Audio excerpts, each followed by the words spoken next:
বলা হয় এই পৃথিবীর সকল শক্তির মূল উৎস সূর্য, যা হয়তো কখনোই নিভে যাওয়া সম্ভব নয়। কিন্তু সত্যি যদি এমনটা হয়, হঠাৎ একদিন উঠে দেখলেন সূর্যের তেজ ক্রমশ কমে যাচ্ছে, কি হবে তখন? সূর্য নিভে গেলে এই ধরিত্রীতে কি আর কোনো প্রাণ থাকতে পারবে?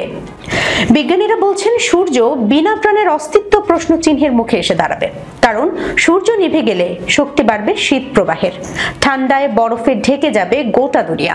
আর যদি সেটা না হয়, তবে ভিটামিন ডি এর অভাব শুরু হবে শরীরে, যার জোরে দেহের একটার পর একটার হাড় নিজের শক্তি হারাবে। কিন্তু এসব গল্প কথা, বাস্তবে হয়তো কখনোই সূর্য নিভে যাবে না। আর যদি নিভে যায়, তবে চীন কিন্তু নিজেদের বেঁচে থাকার ব্যবস্থাটা করেই ফেলেছে। আস্ত একটা নকল সূর্য বানিয়ে ফেলেছে শিয়ের বিজ্ঞানীরা।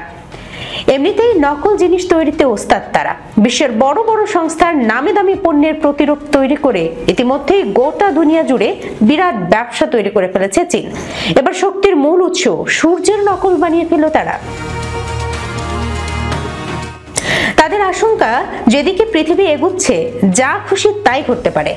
এমন একদিন আসবে যখন সূর্য নিজের শক্তি হারিয়ে ফেলবে।